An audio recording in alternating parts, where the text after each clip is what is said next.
Live news, खबर तो पक्की है। नमस्कार, मैं शंभू कुमार, आप देखें लाइव 24 न्यूज। मेरे साथ हाई कोर्ट के जाने माने वकील एडी वर्मा जी हैं और इनसे हम बात करेंगे चांदनी और प्रतीक के मामले को लेकर के।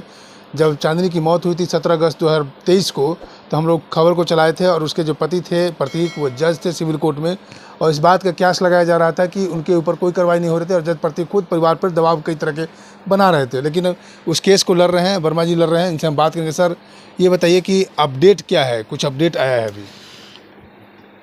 माननीय पटना उच्च न्यायालय में उन्होंने क्रिमिनल मिसलेनियस संख्या 79855/2023 दायर किया था अंतरिम जमानत के लिए, जिसे माननीय न्यायमूर्ति चंद्र प्रकाश सिंह ने अपने न्यायिक आदेश से 12 जुलाई को खारिज कर दिया और खारिज करते हुए ये कहा कि चांदनी चंद्रा की मृत्यु असहज नहीं, प्राकृतिक नहीं है और इनकी जो मृत्यु हुई है वो नेचुरल डेथ नहीं है।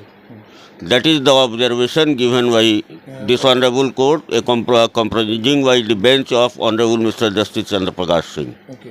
तो अब क्या है, मतलब उनको सरेंडर करना है? 8 सप्ताह का समय दिया गया है आत्मसमर्पण करने के लिए निम्न अदालत में। अब वो क्या करते हैं, उच्चतम न्यायालय जाते हैं या सरेंडर करते हैं, ये या अभी भी वो मतलब कि अपने बेल के लिए या सुप्रीम कोर्ट जा सकते हैं? हाँ, सुप्रीम कोर्ट जा सकते हैं। Remedy is available for him. अगर बाई द वे जो हाई कोर्ट का जो टाइम लाइन था 8 सप्ताह का, वो 8 सप्ताह में अगर वो सरेंडर नहीं करते हैं और उससे पहले उनकी सुप्रीम कोर्ट से बेल नहीं होती है, तब क्या होने की संभावना है? संभावना तो ये 304B का केस है, ये तो कॉग्निजेबल ऑफेंस है। इसमें माननीय पटना उच्च न्यायालय ने उनकी गिरफ्तारी पर रोक लगाया था, लेकिन अब किसी भी समय पटना पुलिस को ये अधिकार है, आलमगंज थाने को ये अधिकार है कि उनकी गिरफ्तारी हो सकती है, वो आत्मसमर्पण करें या ना करें। आत्मसमर्पण नहीं करते गिरफ्तारी कभी भी कर सकते, कभी भी गिरफ्तारी कर सकती है। ये कॉग्निजेबल ऑफेंस है 304B और उसके लिए पुलिस अधिकृत है जमानत याचिका खारिज होने के बाद उनको गिरफ्तार करने के लिए। अच्छा, गिरफ्तार करने का पुलिस को अधिकृत है।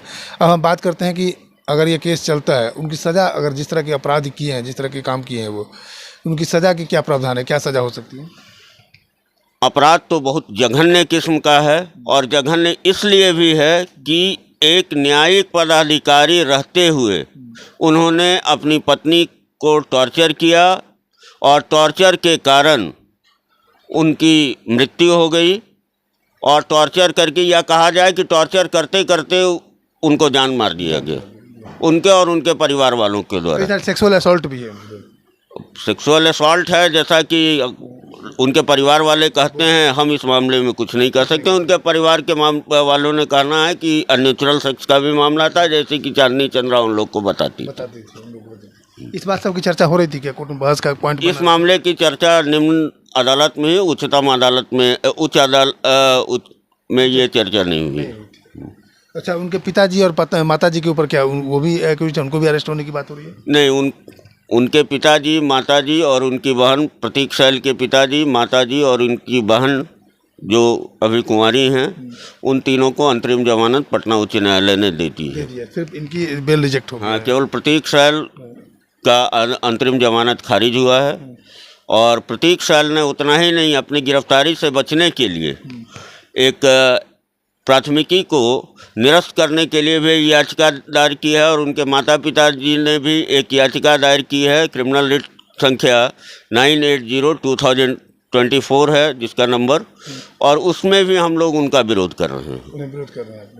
चलिए, तो आपने सुना, एडी सर को सुना आपने कि जो जज प्रतीक और चांदनी का जो मामला था, वो अब जाकर के हाई कोर्ट से ये फैसला आ गया है कि उनको 8 दिन के अंदर सरेंडर करना है। 8 सप्ताह के अंदर सरेंडर करना है और पुलिस किसी भी वक्त उनको गिरफ्तार कर सकती है। लेकिन अब देखते हैं कि वो सरेंडर करते हैं या पुलिस उन्हें गिरफ्तार करती है। मैं शंभू कुमार, कैमरा जर्नलिस्ट यशोधर्मा के साथ, पटना। अगर मेरे चैनल को लाइक और सब्सक्राइब नहीं किए तो लाइक और सब्सक्राइब करें।